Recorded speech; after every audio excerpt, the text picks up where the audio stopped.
Sanding, shaping, balancing. For centuries, mastering your instrument meant mastering these crafts too.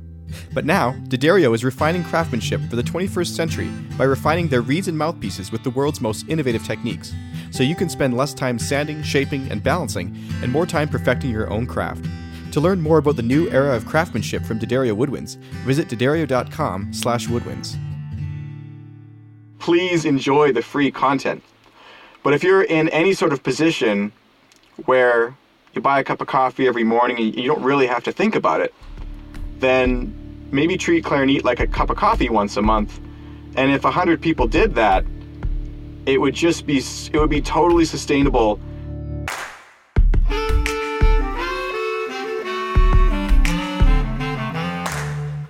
Hi, I'm Sean Perrin, and you're listening to episode 84 of the Clarinet Podcast, the show where I normally discuss all that's new and neat with clarinet, with the neatest people in the industry. But today, I invite you to come for a drive with me as I discuss some sort of important housekeeping issues that have come up recently. I got a few email messages from some folks, and I'm going to address one of them personally, but sort of on a more public forum.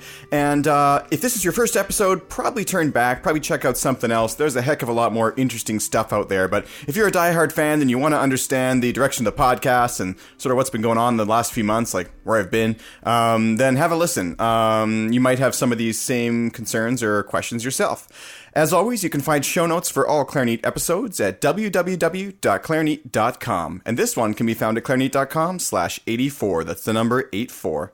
Thank you so much for listening, and I do apologize for the audio quality on this episode. That's not something I normally have to say, obviously, because I record with a pretty good microphone and all that, but this idea sort of came to me while I was driving, and I just hit record on my phone and wanted to see what would come out.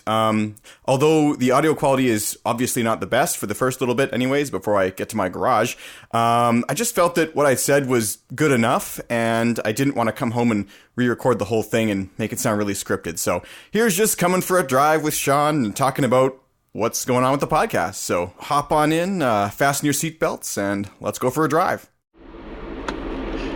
Okay, so a lot has been going on the last few months, and as many of you may have noticed, the podcast has taken a little bit of a, I don't want to say a turn or a decline, but it has been released less often as of late. And I often receive messages from people writing in their emails or on Facebook or as comments on posts and all sorts of things. But it's only recently that a few people have gotten in touch trying to address sort of what is going on, where has the podcast gone, where is it going, what's happening to its future. And so I got a message today, and I'm actually driving right now, so I'm going to try to wait until I get to a stoplight to actually read the message. But the message points out some concerns that a particular community member is having, and he has surmised that that he represents a larger group of people, which is something that I absolutely do not doubt or deny in any way at all. And in a sense, it brings me a lot of happiness to know that so many people have been affected by the podcast. But I think it's important to portray also how the podcast has affected me. So this is just going to be a short episode where I just want to get some things out there. I want to make it clear the direction of the podcast, where it's going, where it's been, where it can go. And that's really important, because where it can go is somewhere where it has not been yet. And I've always had sort of dreams of what the podcast could become, and it has not really fully materialized in some of those ways. And I do recognize that the audience of clarinetists in the world is probably a little smaller than, I sounded Irish there for a second, probably a little smaller than the audience for some other topics. But I think there is a chance here for clarinet to grow in spite of other elements of life.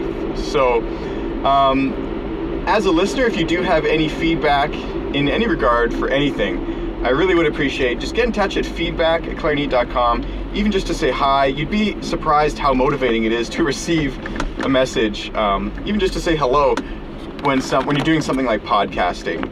It is kind of an isolated activity. You sort of just sit in your basement and make these posts and send them out in the world, and then only encounter people rather rarely. So I'm a delight here. I'm going to read this email here. It says, "Hi Sean, I just wanted to pass on my best wishes to you." Well, first of all, thank you for that.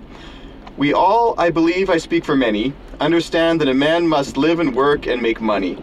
But the now only occasional podcasts have left a hole in our lives. Where before we could empathize with the challenges of your interviewing some interesting and long-winded and some tight-lipped clarinet peopleoids, now we have no one, or none. Now we have none. It is sad. Do you think maybe you could clone yourself into 2 people and have one working on the podcast for our edification and enjoyment, and another working for Bakun? You keep alive the flame of clarinet for us. For this, we thank you." And that's William E. from Vancouver. So, first of all, William, I really do thank you for taking the time to send in this message. It's almost very moving for me. Like, it's nice to know that so many people are positively affected by all this work that I've done, and it really means a lot that you feel so strongly that, you know, the flame of clarinet, like, it's a pretty powerful statement. It means a lot that I have contributed in some way to the meaning of the instrument for even one person, let alone many. I also really appreciate the sentiment that not having something that I've created would leave a hole in someone else's life. That is just it's such a profound thing. That's got to be one of the goals of life, is to create things of meaning that other people find enjoyable. And at least it's definitely one of the reasons that people play music.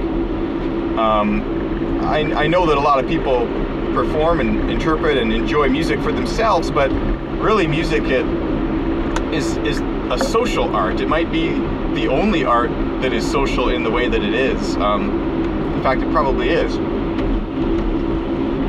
Anyway, that being said, I found, for me personally, a lot of interesting relationships between podcasting and music. I've had to learn a lot about the performance elements of radio and audio editing, and even teaching. I'm now currently training, for example, a small group of volunteers to take on some of the tasks that I was previously doing in an effort to continue to do them, which is something I'll get to in a second. But all elements of music education have really and enjoyment and performance have really gone into the podcast in ways that I never would have imagined, and it's caused me to look at all sorts of career paths and realize, you know, the value of music in that sense. So first of all, yeah, your words, that has a lot of meaning, and I really do appreciate everything that you said. And for all people who have ever passed along some sort of, you know, positive feedback like that, or even semi-critical or constructive about the podcast too, it's all appreciated. It all gets taken into account. I work to refine the podcast as I would work to refine my playing or any other element of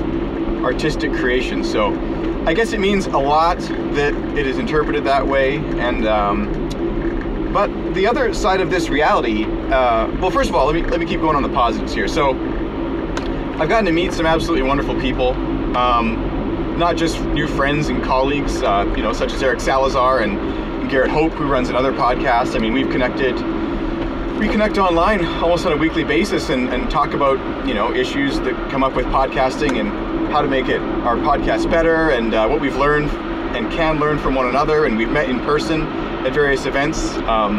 Some of those events which were sponsored by Clarinet listeners, for example, the Chicago Midwest Clinic. These are amazing opportunities that I just never thought would really happen to me, you know.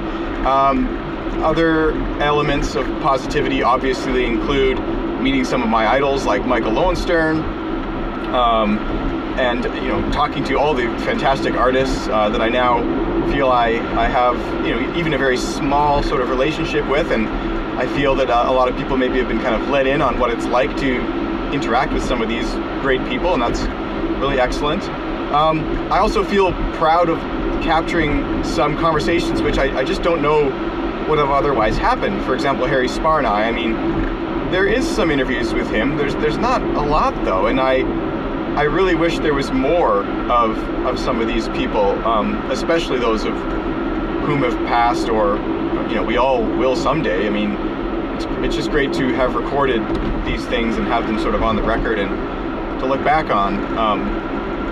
Another big moment in all of this for me was when people started emailing me asking if they could do presentations or university discussions or classes even on some elements of the podcast and what it not only means but what its influence maybe or as kind of a genre, I suppose, of new media. So, and that's extended now. I've done some speaking engagements at local podcasting conferences and events and universities about what it's like to make a podcast and sort of be on the ground of an activity like this. So anyways, the positives are really immense. But one area that the positives have also led to is identifying and understanding that one of my real strengths is working with the clarinet in a way that engages media, you know. So this started out by an opportunity which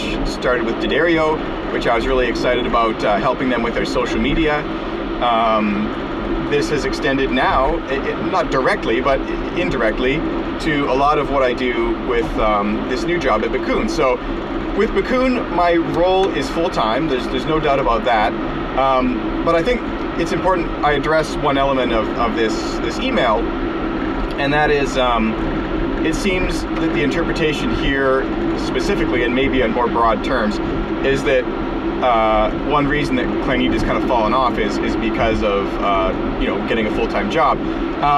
It's important to note that while there is, I suppose, some truth to that, I mean, there are only so many hours in a day, it's not like I had all this time that I was making the podcast in, and now that's gone. Now that I am working full-time for Bakun, I'm not freelance teaching and performing as much as I was, because it's important to me to prioritize this job, which represents interests for me that I have found to take precedence over doing a certain kind of teaching, for example. So it's not that any time has been taken away or moved around from the podcast, it's that my time has been changed in that sense of when I work. There was another interesting comment online the other day. Someone said, "Oh, I hope that you still have time to make the podcast." And I had to laugh because I honestly never had, quote, time to make the podcast. The podcast has been made from a labor of love and interest that I just felt it needed to be done, and so I did it. And that involved many, many nights of staying up till 2 in the morning, interviewing people at all hours of the day, not really having a weekend, a lot of different things, and that has gone on now for about a year and a half. So at this point in the conversation, I just want to make it clear that me having to work, that is, of course, part of life, but it has not detracted from the podcast per se. But at this point, I think it'd be worthwhile to not shift to maybe the negatives, but some of the realities of what this has meant for me. And again, I don't want this to come off in any way as complaining, because there have been so many positives and so many unimaginable benefits to doing the podcast. It's work that has clearly paid off, let's put it that way, and it's work that I have clearly enjoyed. But the realities of it are honestly setting in, because a podcast surprisingly takes an immense amount of work, and I want to start off by just going through what does that mean. So you need to set up a website, the domain, the hosting, the security settings. It's about 50 things I could go over, which honestly I just don't have time. But and that's not only time consuming but expensive, all this stuff. The second portion obviously is writing the website content and interviewing people, setting up those interviews, dealing with agents, dealing with artists directly, busy artists. A lot of them don't have a lot of time. Making time in my schedule to work with these people, sometimes giving up various opportunities to make sure I get the chance to talk to these people. Like when someone like Martin Frost, for example, or Eddie Daniels is someone who's probably coming up on the podcast here soon. When these people say jump, I say how high. It's not a question of, oh, I'm sorry, I have to teach that evening. It's like, okay, students are now canceled. I'm working around my schedule to try and make this happen in any way possible. Like, when I spoke with Martin Frost, it so happened that I was able to talk to him at a time that was reasonable for me. But if I needed to get up at 3 a.m. to align with the time that worked for him in Sweden, I would have done that. I would have had to do that. There was no question about it in my mind. So there's just one element of difficulty, and so a lot of people would assume or think that, okay, well, it's just a recorded conversation. How challenging could it really be? But that's just one element of this, you know. So, and again, I'm just giving the reality here. This is in no way complaining. This is what it's like. This is what my days are like, you know. So another element of this, though, is, okay, now we've met, we've recorded the conversation. Now it needs to be edited, which depending on the episode, depending on the guest, and how this has all played out. Maybe there was technological issues. Maybe the call got dropped, maybe all sorts of things. Maybe we diverted and talked about nothing for 5 minutes and had to cut that out. There's lots of different things which will result in an incredible amount of editing time. There's an episode coming up with Cornell Volak, who did an amazing thing. We had like a rehearsal kind of, and I sat in on that, and we're trying to now mix together all this different audio. It will take hours. So like we're talking for a single episode that requires a lot of work, a lot of planning, a lot of research for the questions, which is something I even forgot about just now. I mean, we're talking 20 to 30 hours for one episode of work, which is significant. And so the honest truth about what's happened at the podcast is I'm tired. I got tired. Not tired of it, but I got quite tired. And because I've had to maintain so many other things in order to make it work. I guess in my ideal world, I would still be able to work and enjoy a career like every other person who listens to the podcast. That's part of life, is having a meaningful career. But it would be really fantastic if the podcast would be a part of that career instead of a sort of time commitment that results in a net loss. Let's put it that way. So, for example, other ways my life has changed the last year or two. First of all, I had a severe hand injury, which resulted in months of incredible realignment of my thoughts towards what my career could be as a player. Let's put it that way.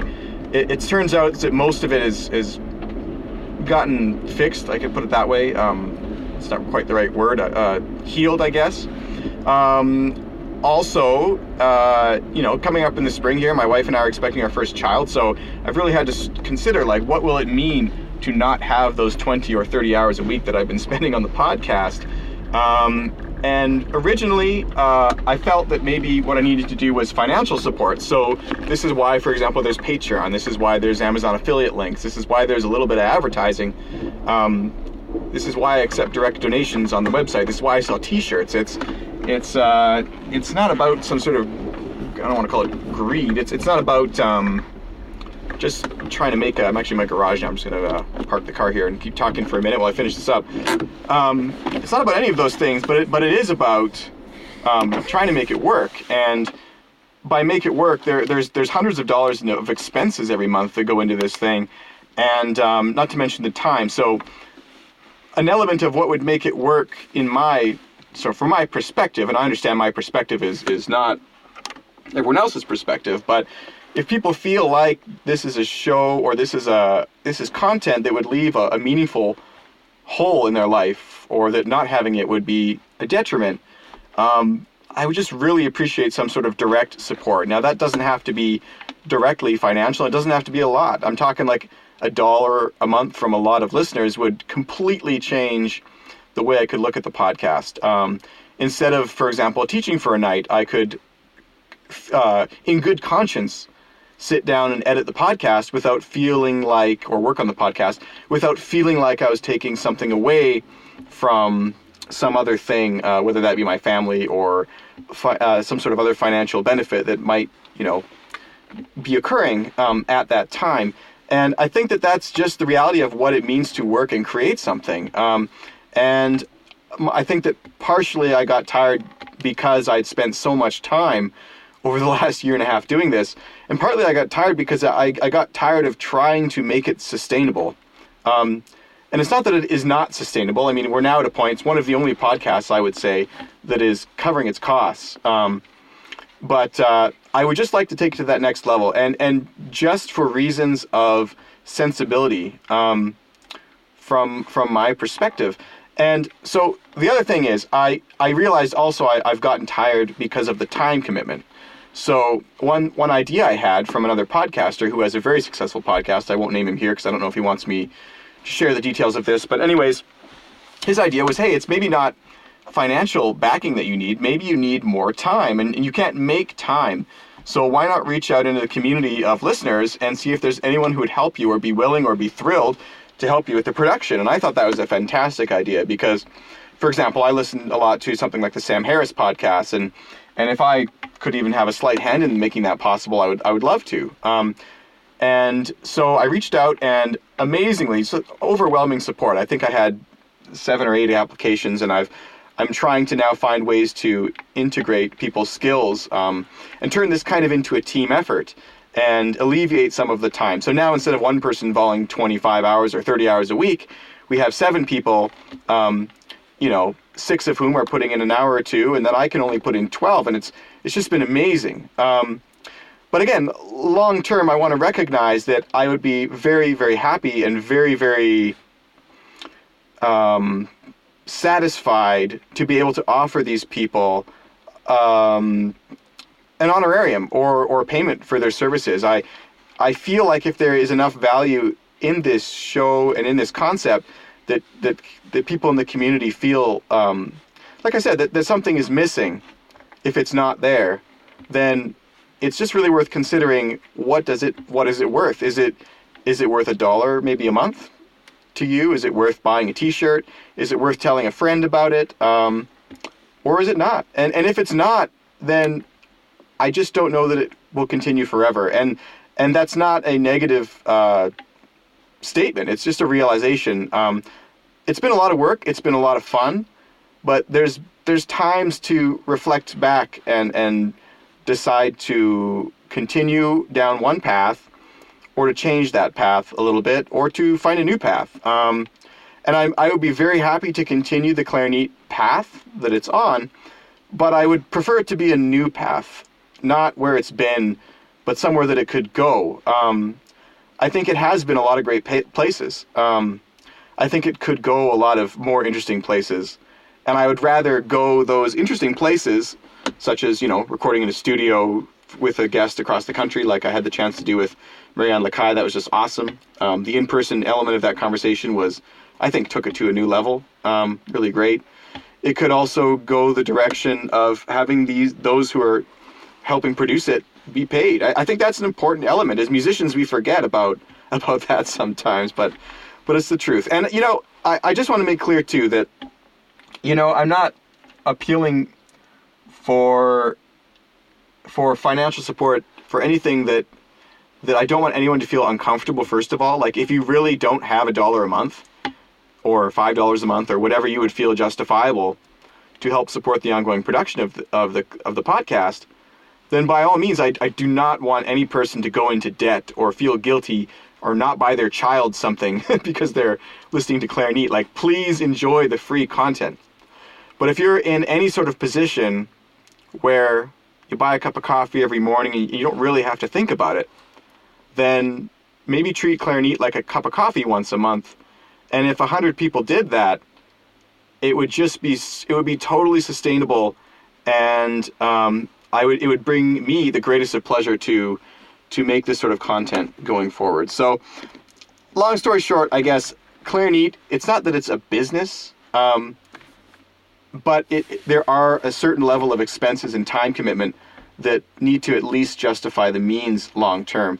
And like I said, a real wake-up call for this is the fact that I'm going to be a father soon, and I need to make sure that at the end of the day, I am still, responsible in other ways. That's what it comes down to. So, anyways, I hope that this doesn't come across in any way negative. I just want to address some of the letters and messages that I've been receiving on a more kind of public scale.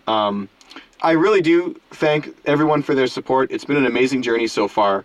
But if I could sort of put all this into a word or a sentence, I just would love to see Clarinet go where it can instead of where it's been. And I think that that's an important journey that any artistic endeavor needs to take. Anyways, if you have thoughts about this, I'd really appreciate them.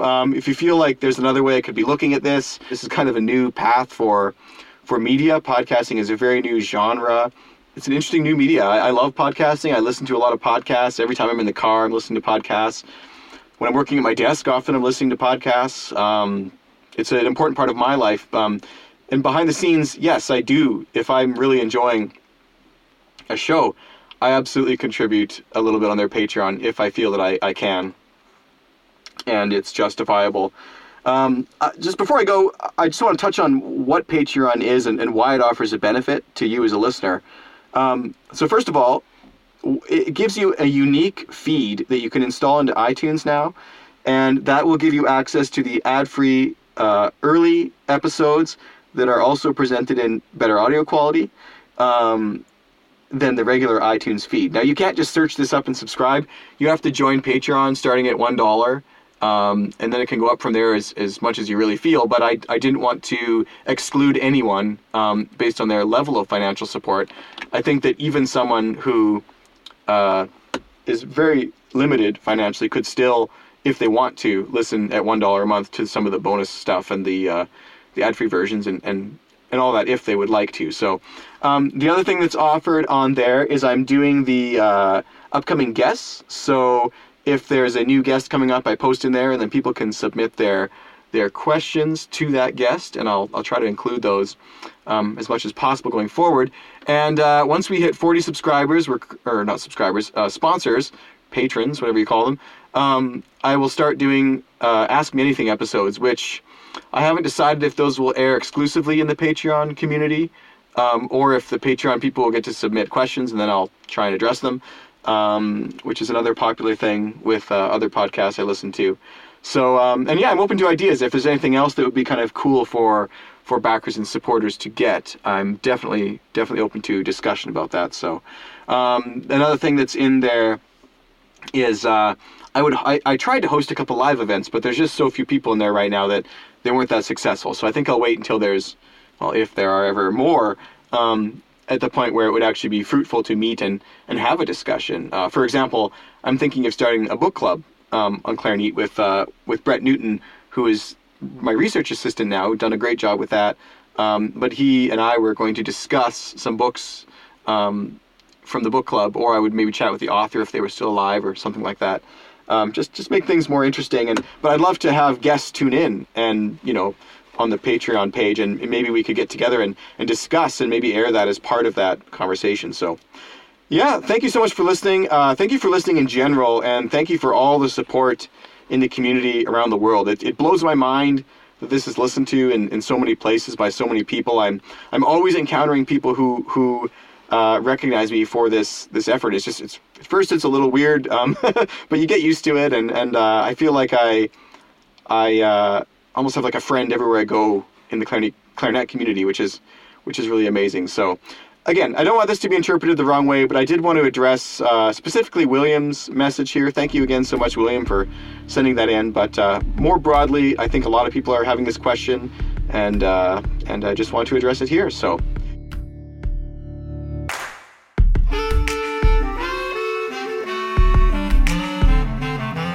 Thank you so much. Again, if you have feedback, please pass it along at feedback@clarinet.com. I would love to hear from you. And of course, as I talked about for much of this episode, please consider supporting the podcast. It will help me take it to the next level and help me really, really bring the best content I can forward. And that's what I want. I want to be able to make this into something awesome, something amazing, something that every clarinet player wants to listen to and enjoy. So thank you so much. You can check out the Patreon page at clarinet.com/support. And I look forward to talking with you about more of what's new and neat next time on the Clarinet Podcast. I'm your host, Sean Perrin, and I'm coming to you again from Calgary, Alberta, where it, believe it or not, is still snowing, and it is April 12th. Thanks so much for listening to the Clarinet Podcast, and I will see you next time. Sanding, shaping, balancing. For centuries, mastering your instrument meant mastering these crafts too. But now, D'Addario is refining craftsmanship for the 21st century by refining their reeds and mouthpieces with the world's most innovative techniques. so you can spend less time sanding, shaping, and balancing, and more time perfecting your own craft. To learn more about the new era of craftsmanship from D'Addario Woodwinds, visit d'addario.com/woodwinds.